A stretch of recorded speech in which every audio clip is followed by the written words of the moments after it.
안녕하세요. 클릭 세상 속으로 박성우입니다. 인터넷에서 뜨거운 관심을 받고 있는 소식들을 선정해서 전해드립니다.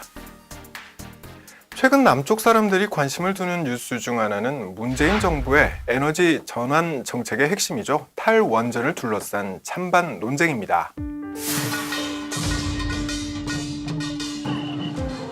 2017년 9월 9일 경상남도 울산에서는 첨예하게 대립하는 두 단체 집회가 나란히 열렸습니다.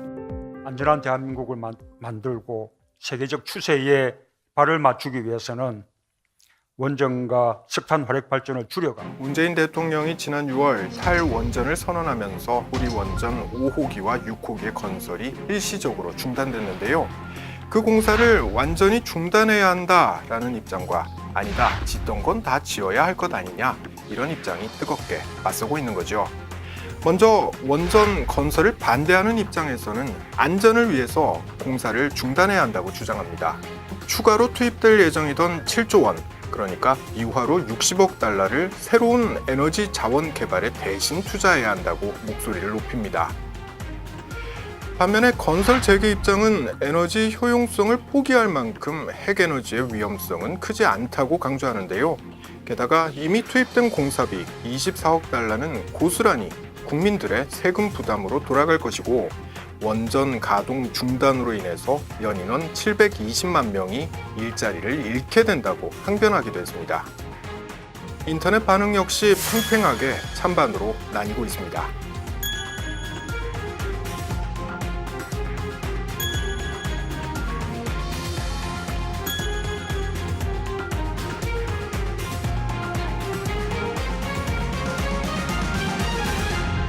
한국 정부는 1991년 한반도 비핵화 선언 등을 통해서 핵무기를 개발하지 않을 거라고 약속했죠.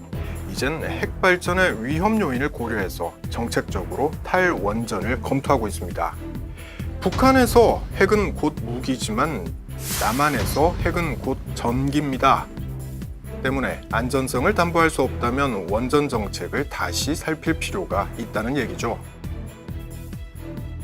1978년 고리 1호기가 상업운전을 시작한 이래로 한국의 전체 전력 생산량의 30%를 차지할 만큼 원자력 발전은 급성장해왔습니다.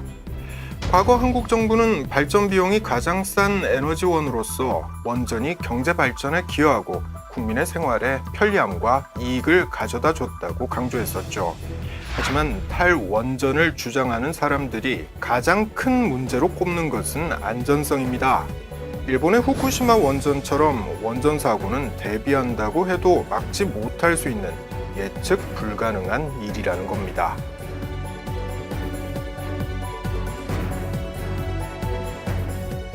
또 몇백 년에서 몇천 년까지 관리해야 하는 핵폐기물 처리도 문제라고 지적합니다.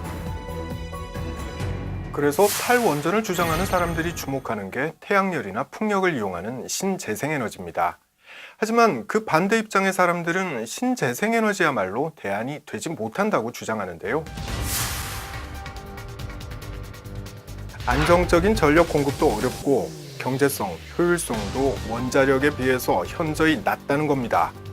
또 지금까지 25개 원전을 가동하면서 단 한 번도 사고가 없었다는 점을 들어 안정성에 문제가 있다는 지적에 반박합니다.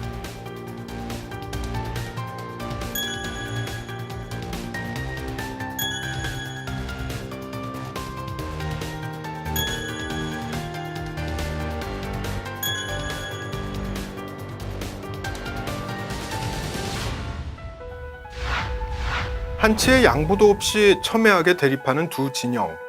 문재인 정부는 입장 차이를 좁히고 사회적 합의를 유도하기 위해서 지난 7월 신고리 원전 공론화위원회를 출범시켰습니다. 이 위원회는 시민 배심원단을 꾸려서 찬성과 반대, 양측의 다양한 의견을 듣게 되고요. 이 같은 의견 수렴 과정을 거쳐서 신고리 원전 건설을 중단할지 아니면 재개할지를 결정합니다. 과연 어떻게 의견이 모아질지, 또 그 이후 갈등은 어떻게 처리될지 관심이 쏠리고 있는데요. 동전의 양면처럼 원자력 발전에는 장점도 또 단점도 존재합니다. 그래서 안전이냐 효율이냐 이걸 놓고 팽팽하게 대립하게 되는 건데요. 탈원전을 선언한 독일의 경우 사회적 합의에 이르기까지 무려 25년이라는 긴 세월이 걸렸습니다. 남한 역시 충분한 시간과 논의를 거쳐서 이 문제를 현명하게 해결해야 할 것입니다.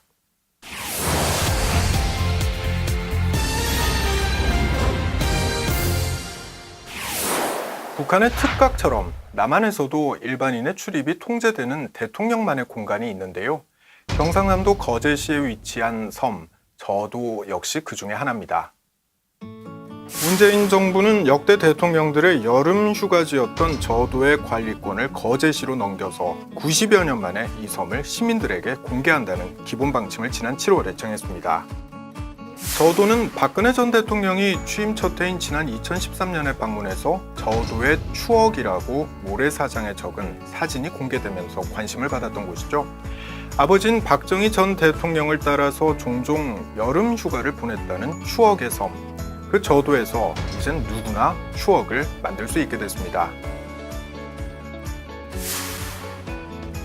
저도는 경상남도 거제도와 부산 가덕도 사이에 있는 섬으로 면적 43만 4,100여 제곱미터, 축구장 60여 개 정도 면적에 불과한 작은 섬입니다. 마치 돼지가 누워있는 모습을 닮았다고 해서 돼지 저자를 쓰는데요.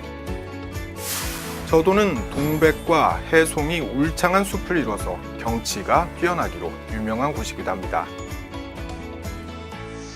하지만 이 아름다운 섬 저도는 순환의 역사를 겪었습니다. 일제강점기인 1920년대 일본 당국은 섬 주민들을 몰아내고 저도를 군사기지로 사용했었죠. 광복 후에는 국방부가 소유권을 넘겨받았고 이승만 전 대통령 때부터 대통령의 여름 휴양지가 된 건데요. 저도에는 박정희 전 대통령이 바다의 청와대라는 뜻에서 청해대로 이름 붙였던 별장과 해군 휴양시설 등이 있습니다. 보안이 철저하게 요구되는 대통령 시설물일 뿐 아니라 섬 대부분이 군사시설 보호구역으로 지정돼 있어서 출입이 엄격하게 금지돼 있었는데요. 금단의 땅이었던 저도가 세상의 모습을 드러내게 된 계기는 문재인 대통령이 지난 대통령 선거 과정에서 저도를 시민들에게 돌려드리겠다 이렇게 공약했기 때문입니다. 저도 말하는 지역민들의 생업권, 경남도민들의 생활 편의에 큰 도움이 될 것입니다. 대통령의 추억 저도를 국민의 추억 저도로 만들겠습니다.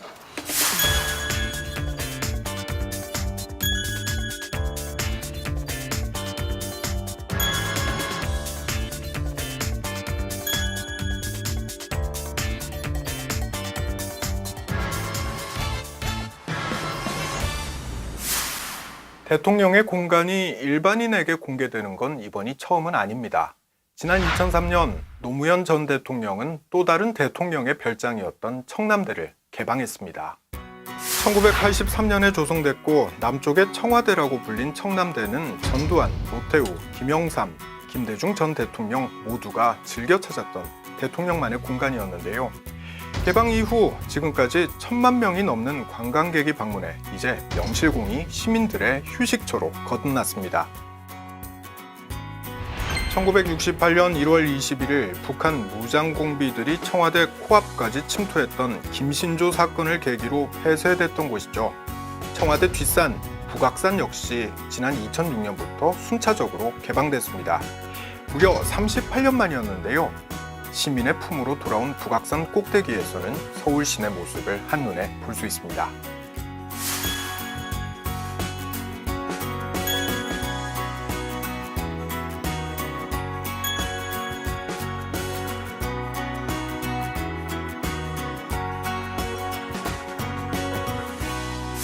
시민들의 품으로 되돌아온 대통령의 공간이 더욱 특별해지는 이유는 집권자가 특권을 내려놓고 국민과 함께하기 때문이 아닐까요? 이른바 추억의 섬 저도를 비롯해서 청남대와 북악산까지 빗장을 연 대통령의 공간이 더욱 사랑받는 명소로 거듭나길 바랍니다. 지금까지 박승호였습니다. 다음 시간에 다시 뵙겠습니다.